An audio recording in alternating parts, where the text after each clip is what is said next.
नमस्कार। टीवीटी मंच के लिए मैं हूं राजीव कुमार झा और आप तमाम सज्जनों का हार्दिक अभिनंदन है। और इस विशाल मंच से जुड़े हुए जितने भी हमारे बच्चे हैं उन सबका भी अभिनंदन है। और इससे पिछले वीडियो में मैं डिस्क्रिमिनेंट से रिलेटेड वीडियो अपलोड किया था और उसमें हम लोग डी का वैल्यू निकाले थे और ये जाने थे कि अगर डी 0 से छोटा होगा तो मूल कैसे होंगे, डी 0 से बड़ा होगा तो मूल कैसे होंगे। इस संबंध में बातें हुई थी। उसी बेस पर ये 4 सवाल है, एक मैं बनाऊंगा और 3 जो है आपको बनाने का प्रयास बनाना है। आप सब बनाए हुए हैं पहले से, मैं बस इसको रिवाइज करा रहा हूँ। आपके जो सब्जेक्ट टीचर हैं वो पढ़ाते हैं और बीच बीच में मैं आकर के अपनी क्लास में रिवाइज कराता हूँ, उसको रिपीट कराता हूँ। होता क्या है कि इससे मेरी भी जानकारी हो जाती है और आप क्या पढ़े हैं, कितना पढ़े हैं, उससे पता भी चल जाता है और आपका रिवीजन हो जाता है। इस कारण से मैं बीच बीच में जो एक्स्ट्रा टाइम होता है उसमें हम लोग मैथ्स पढ़ते हैं।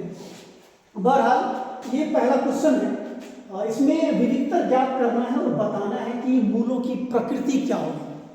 ये प्रकृति जो नेचर है इसका मतलब ये है कि मूल वास्तविक होगा या नहीं होगा, और वास्तविक होगा तो समान होगा या असमान होगा, ये बातें बतानी होती है। ठीक है, तो आइए हम इसको सॉल्व करते हैं। सबसे पहले हमारा जो पहला क्वेश्चन है 3x² - 2x + 5 मेरा क्वेश्चन। और पिछले वीडियो में मैंने बताया था कि इसमें ए बी सी, ये ए है, ये बी और ये सी है। सी जो होता है वो कांस्टेंट टर्म होता है अमूमन। तो सबसे पहले हम b का वैल्यू निकाल लेते हैं।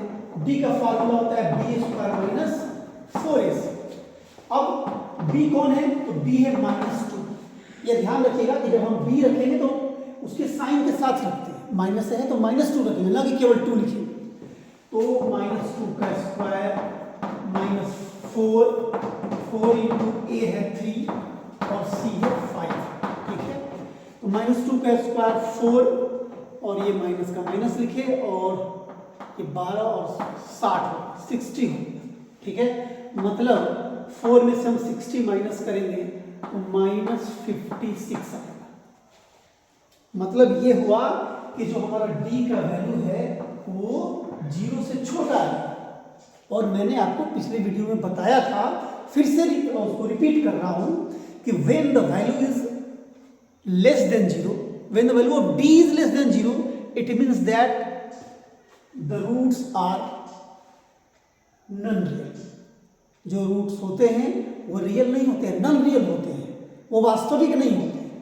तो मतलब ये हुआ कि इसलिए लिखेंगे हम यहाँ पे, इसलिए मूल वास्तविक नहीं होंगे।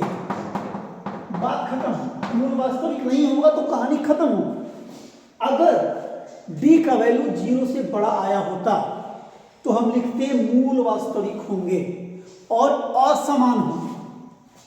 अगर d का वैल्यू 0 आया होता तो हम लिखते मूल वास्तविक होंगे एवं समान होंगे। क्योंकि अगर d का वैल्यू 0 आता है तो मूल वास्तविक तो होता है लेकिन समान होता है, और d का वैल्यू 0 से बड़ा आता है तब भी मूल वास्तविक होता है लेकिन असमान होता है। ये बातें हम लिखते। ऐसे क्वेश्चन जो है 1 या 2 नंबर के आते हैं, ऑब्जेक्टिव में हर हाल में आते हैं। पिछले 10 साल का सवाल उठा के आप देख लीजिएगा, उसमें भी है और अगली बार भी हर हाल में आएगा। तो उम्मीद करता हूँ आपको ये समझ में आया होगा। और इस बेस पर ये 3 क्वेश्चन जो है आपके लिए छोड़ा हुआ हूँ। इसमें आपको डी का वैल्यू निकालना है और फिर आपको बताना है कि वो मूल कैसा होगा, उसकी प्रकृति क्या होगी, अर्थात वो वास्तविक होगा या नहीं होगा, और अगर वास्तविक होगा तो वह समान होगा या असमान होगा। चलिए, तो इस वीडियो में इतना ही। मिलते हैं अगली वीडियो में, तब तक के लिए मुझे इजाज़त दीजिए। शुक्रिया।